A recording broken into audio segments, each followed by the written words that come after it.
The Battle of Bornholm was a naval battle between a superior Swedish and a smaller Danish-Dutch fleet that was fought 25–26 May 1676 as a part of the Scanian War. The objective for both sides was naval supremacy in the southern Baltic Sea. The Swedish commander Lawrence Kreutz sought to destroy the Allied fleet and then land reinforcements in Swedish Pomerania to relieve the Swedish forces in northern Germany. The Danish navy managed to put to sea by March and conquered the Swedish island of Gotland before the Swedish fleet even managed to get out of its base in Stockholm. The two fleets sighted each other on the morning of the 25th of May, and by night came within firing range of one another, near the Jasmine Peninsula off the northeast corner of Rügen. Darkness put an end to the battle after both forces had turned north. Fighting was resumed on the morning of the 26th and went on with both fleets formed in lines of battle, without any attempts at forcing boarding actions. In the afternoon duel broke off for Öresund, where the Allied fleet anchored in the shoals of Falsterbo off the Scanian coast. Kreutz did not dare pursue and anchored off Trelleborg to receive instructions from Swedish King Charles XI. The Swedish force lost 3 small vessels, an insignificant loss tactically, but the Allied fleet still won a strategic victory. Jules' force, though somewhat battered, was nevertheless intact and was reinforced 2 days later with an additional 9 ships along with the experienced Dutch Admiral Cornelis Tromp, who took over the command. The inability to force a decisive action against the Allied fleet sparked a row between Kreutz and his officers, severely crippling Swedish discipline and cohesion. Only a few days after the Battle of Bornholm, on June 1, the Swedish fleet suffered a serious defeat at the Battle of Öland and lost control of the Baltic for the rest of the year. Background: in the summer of 1675, Sweden had attacked Brandenburg at the request of its ally France, at the time the dominant great power in Europe. This sparked a declaration of war by the Dutch Republic, which was at war with France since 1672 in the Franco-Dutch War. After a minor defeat against Brandenburg forces at the Battle of Fehrbellin on 18 June 1675, several North German states and the Holy Roman Emperor joined the war against Sweden. Denmark saw in this an opportunity to regain the provinces of Scania, Blekinge and Halland, lost to Sweden under humiliating circumstances in 1660. Ing declared war on the 2nd of September. The southern Baltic Sea now became a strategically vital area to both sides. Denmark needed the sea lanes to invade the Swedish mainland, while Sweden needed them to reinforce their hard-pressed armies in Pomerania. Both needed to secure their maritime trade routes. During 1675, the Swedish fleet under Gustaf Otto Stenbock put to sea, but only got as far as Stora Karlslo off Gotland before it had turned back to Stockholm, beset by cold and stormy weather, disease and loss of vital equipment.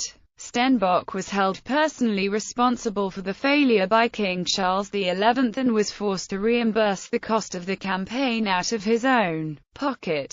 The winter of 1675–76, the Swedish fleet was placed under the command of Lawrence Kreutz, but was iced in by an exceptionally harsh winter prelude. Early in April 1676, a Danish fleet of 13 vessels set sail and was reinforced by an increasing number of ships, including the Swedish Caritas that was captured on April 22.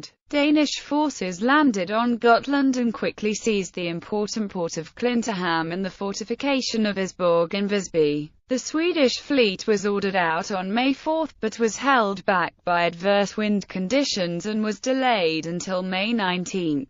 Jules had by then already left Visby and sailed for Bornholm to combine with a smaller Danish-Dutch force. The Swedish fleet consisted of 17 large and 15 medium ships, 8 armed merchants, 11 minor vessels and 8 fire ships, divided into 4 squadrons. The first squadron was under the Admiral of the realm Lawrence Kreutz on Kronen, with the other squadrons divided among his 3 admirals Klaus Uggla on Sverdit, Johan Barr on Nyckeln and Johan Bergenstierna on Victoria. Bergenstierna, however, died after a brief illness on May 20, and the ships of his squadron were divided among the other commanders. According to official records, the fleet had close to 2,200 guns and about 11,400 men, 8,300 sailors and 3,100 soldiers. Juel had moved his fleet between Scania and the island of Rügen to prevent the Swedish Navy from landing troops on the North German coast. He had also been reinforced with Dutch and Danish ships along with the able commanders Philip van Armanda and Jens Rodsten. The two forces sighted each other on May 24 and came in contact the day after. Battle. Around 6 o'clock in the morning on May 25, the two fleets were in sight of each other, and Kreutz, knowing that he had a numerically superior force, attacked. Juel first sailed towards the northwest in the direction of Öresund, but then turned south towards Jasmund, the western part of Rügen. The weather was calm throughout the day and the two fleets made little progress.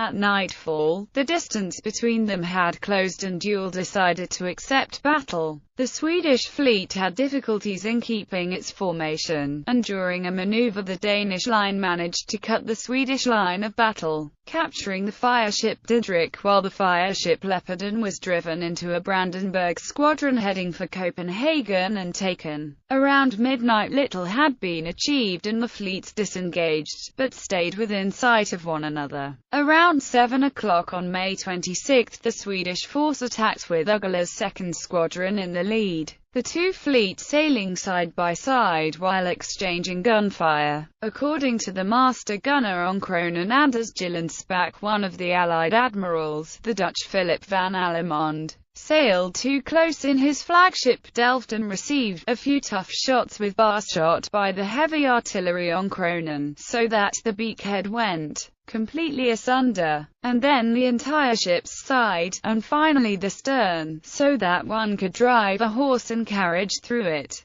The heavy damage forced Allemond to move his flag to Gideon and disengage himself from the fighting. Despite the superiority in numbers, the Swedish side was not able to take advantage of the situation to engage the Allied ships at close range to board and capture them. Rather, the battle turned into a ranged artillery duel. When Juel disengaged around 4 o'clock in the afternoon, the only ships to pursue him were Kronen, Solon and Draken in Ugla's squadron, while the rest stayed behind. With less than half of his forces behind him, Kreutz was unable to press the chase for the Allied fleet, which was able to run into the reefs at Falsterborov off the Scanian coast. Even though the Swedish fleet was the more powerful force, it was unable to sink or disable any enemy ships and lost the buoy Kung David. Aftermath. After the unsuccessful action, the Swedish fleet anchored off Trelleborg where King Charles was waiting with new orders to recapture Gotland.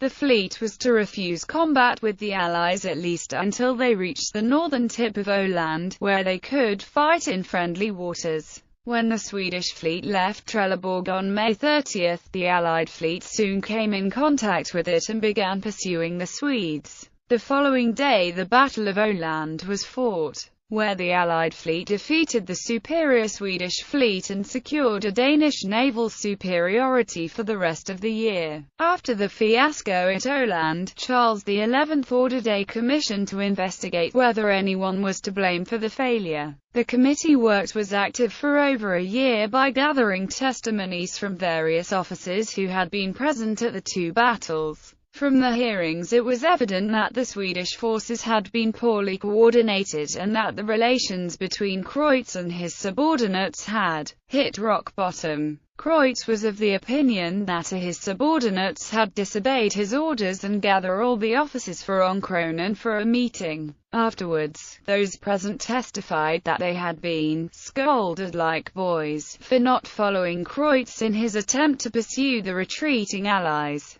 Lieutenant Admiral Christer Boller of Applet lost his command and his pay and was replaced by Gustaf Horn, while Johan Barr of Nyckeln and several others were accused of negligence and cowardice, including Kreutz's son Johan von Mercurius. Many of the accused officers defended themselves by pointing out that the official orders were diffuse and imprecise, and that Kreutz had not been clear in his orders. It was also claimed that he at one point had backed the sails on Kronen when he saw that his son's ship was under attack by a fireship, thereby holding up the entire Swedish line. On the Allied side, the Dutch Admiral Philip van Armander accused his Danish colleagues for shying away from battle and filed a formal complaint against Admiral Jens Rodston for willingly avoiding battle. In his report to the Danish King Christian V and Admiral of the realm Henrik Bielke, Juel himself noted that far greater damage could have been inflicted on the Swedes if it hadn't been for all the confusion. According to Swedish maritime historian Gunnar Grandin, Juel was eager to push for a decisive action since he knew that the famous Dutch Admiral Cornelis Tromp was going to arrive only a few days later to assume command of the Allied fleet.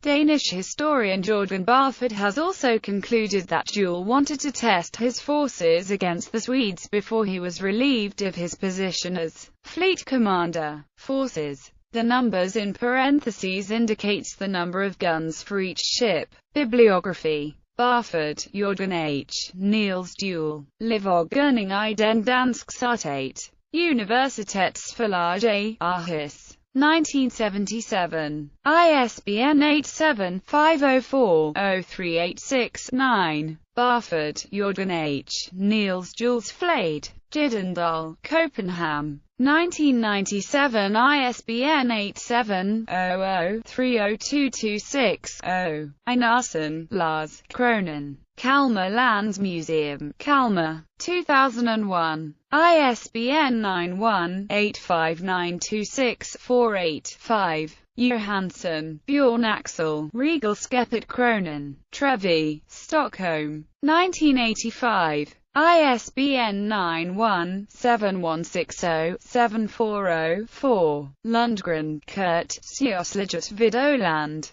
Vittnesmål, Dokument 1676-1677. Lingstad Bock and Bild, Kalmar. 2001. ISBN 91-631-1292-2. Rystad, Goran, Kampen om Skåne Historiska Media, Lund. 2005. ISBN 91-85057-053. Joblum, Olof. Slaget vid Öland 1676. Kronen Garunder, I. Eriksson, Woke, Hardstedt, IKO, Joblom and Aselius, Svenska Slagfolk, Wallström and Widstrand, Stockholm. 2003. ISBN 91-46-20225-0. Zettersten, Axel, Svenska Flottans Historia Aron 1635-1680 Nortelge Tidningsboktrykare, Nortelge, 1903.